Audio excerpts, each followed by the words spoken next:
수요일 아침 외신 브리핑입니다. 모두가 기다리는 조정은 결국 오지 않는다라는 증시 격언이 있는데요. 미국 증시의 경우 어제 하루 빠지면서 이제 진짜 조정 국면에 접어들었나 보다 했더니 그대로 오늘 만회를 했습니다. 그동안 우리 증시와 미국 증시의 디커플링 때문에 미국이 조정받으면 우리가 조금 올라가지 않을까 이런 약간의 기대를 했지만 어제 보니까 전혀 아니었죠. 그래서 오늘 미국 시장의 반등은 우리나라 오늘 증시의 반등으로 연결된다고 봐도 뭐 크게 틀리지가 않을 것 같네요. 자, 미국의 여러 가지 이슈들이 있습니다. 로이터 통신 먼저 살펴보시죠. 세계 3대 신용평가사가 있는데 제목에 등장한 스탠다드 앤드 푸어스, 무디스, 그리고 피치가 되겠습니다. 이 가운데서 이 스탠다드 앤드 푸어스사는 다른 신평사들에 비해서 약간 좀 매파적이라고 할까요? 특히 신용등급을 하향하는 데 있어서는 상당히 좀 어그레시브한 편입니다.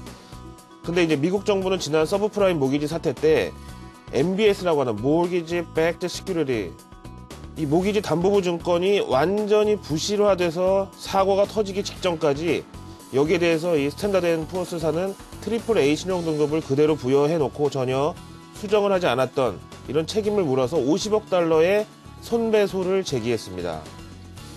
이 미국 정부는 스탠다드 앤 푸어스의 이 같은 신용등급이 투자자들에게 피해를 끼치고 또 신평사의 기능에 의문을 갖게 한 이런 이유라고 소송 사유를 밝혔다는데요. 일단은 스탠다드 앤 푸어스에서는 이를 인정했다고 하는데 사실 금액이 50억 달러라는 거는 크다면 크고 작다면 작을 수도 있는 이런 액수인데요. 신용평가사가 이렇게 소송을 당해서 배상 판결이 만약에 난다고 하면은 그야말로 신용평가사의 신용에 큰 오점을 남기게 되는 거죠. 사실 지난 유로존 위기 때 하도 이 신평사가 앞잡이 노릇을 막 하니까 유로존에서는 이를 정면으로 공격도 하고 무력화하려는 시도도 여러 번 있었습니다만은 근데 이 신평사라는 게 참 뭐랄까 우리나라의 김앤모 이런 급의 대형 로펌 같은 그런 존재감이라고 할까요? 뭔가 저 성 위에 사는 그런 위상이고 전통적으로 또 미국의 기득권 와스프라든지 공화당 이런 쪽하고 상당히 교감이 깊고 한마디로 뭔가 베일에 쌓여 있지만 슈퍼 갑의 그런 존재라고 말씀드릴 수가 있습니다. 그러다 보니까 이번 미 정부의 소송은 그 시점이 상당히 절묘하다는 지적인데요. 미국의 경우 현재 부채 한도가 점점 턱까지 차올라오면서 신용등급이 또 한 번 강등될 우려가 있다 이런 지적이 있는 상황에서 이렇게 신평사 중에서 제일 좀 까칠한 S&P를 딱 찍어서 견제구를 던진 것이 아닌가 이런 시각이 나와 있고 그래서 좀 시점이 절묘하다는 표현이 설명이 된다고 볼 수가 있겠습니다. 네, 어쨌든 미국의 신용등급을 지키려는 노력은 글로벌 금융시장에도 나쁠 건 없습니다만 이렇게 좀 우리가 이해할 수 없는 이런 이유로 서로 좀 싸우는 거 좀 또 다른 불확실성이 될 수도 있다고 저는 일단 경계감을 말씀을 드립니다. 다음 내용 보시죠. 우리나라 현대 기아차 참 요즘에 여기 투자하신 개인 투자자분들 종목 상담이나 이럴 때 보면 시름이 깊다고 많이 보여지는데요. 관련된 내용을 보실까요?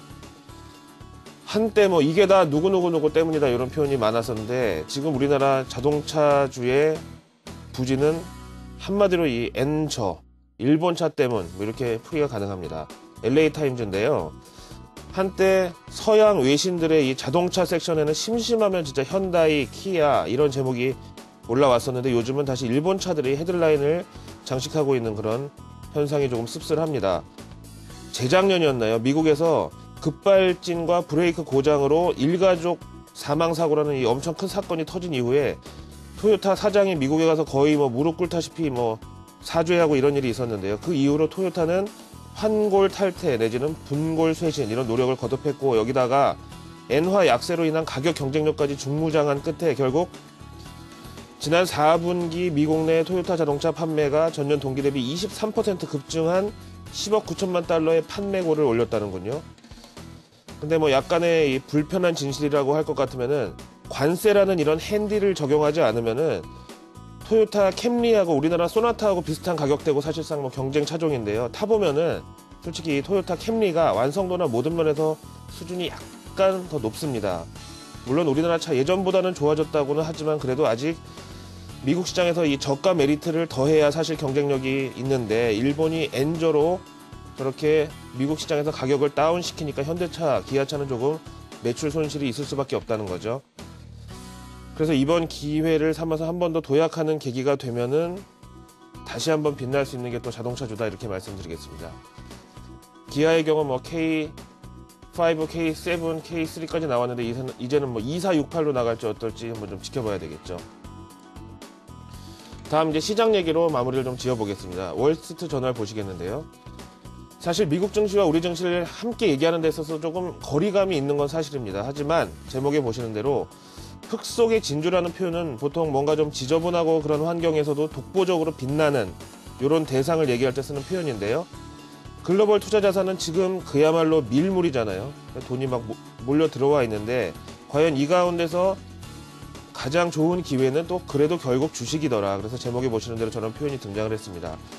유동성이라는 것은 잘 아시는 대로 밀물과 썰물이 있죠. 그래서 유동성이 썰물처럼 쫙 빠져나가는 시기에 뭐 물고기 한 마리만 이 물길을 거슬러 올라간다는 건 의미도 없고 뭐 사실상 불가능한데요. 지금 이런 유동성의 밀물 속에서 우리 증시만 오르고 있지 못하는 이런 현상이 좀 앞에서도 말씀드렸지만 괴리감이고 거리감인데, 현재 미증시는 누가 봐도 고점 부담이 있고 수급상 과매수 국면이긴 합니다만은 달도 차면은 기운다고 그동안 채권 시장에 왕창 몰려있던 자금도 이제는 슬슬 빠져나올 채비를 하면서 새로운 투자처를 물색하고 있는데, 원자재니 금이니 뭐 외환 등등 여러 메뉴 가운데서도 그래도 결국 빛나는 거는 주식이더라. 이런 주장입니다. 역사적으로 여기에 대해서 설명을 하는데요. 미국의 경우는요. 10년 주기 주가 사이클을 봤더니 S&P 500 지수 기준으로 수익률을 집계한 결과 PER 10배 미만에서는 평균 9%, 그리고 심지어 PER이 20배가 넘는 상황에서도 2.4%의 역사적인 수익률을 보였고, PER이 10배에서 15배인 경우에는 7%, 15배에서 20배인 경우에도 4.8% 이렇게 수익률이 집계가 쭉 됐다는 거죠. 사실 뭐 이 내용이 우리 증시 입장에서 조금 헷갈리는 이 적용을 해야 되는데, 어제 기준으로 코스피 PER이 8.2배 수준으로 집계가 됐었는데, 그럼 10배 미만이니까 한 9% 정도는 수익이 나야 정상인데 9%라고요. 글쎄요. 조금 끼 있는 종목을 좋아하고 좀 피가 뜨거운 투자자들한테는 뭐 그까짓 거 뭐 분봉 차트로 띄워놨을 때 진짜 육포만한 장대 양봉 하나 뜨면 뭐 하루 만에 바로 게임 끝나는 수익이기도 하고, 또 그냥 은행 금리보다 좀 더 높은 수익을 바란다는 안정형 투자자의 경우에는 꽤 괜찮은 수익률일 수도 있고 뭐 그렇죠. 하지만 현재 코스피의 PER 감안했을 때 미국 증시보다는 훨씬 저가 메리트, 밸류에이션 매력이 분명한 거는 우리가 인정을 하고 넘어가야 되겠다. 이거 좀 외국인 투자자들한테도 강력하게 어필이 됐으면 하는 내용입니다. 수요일 아침 외신 브리핑 준비한 내용 모두 전해드렸습니다.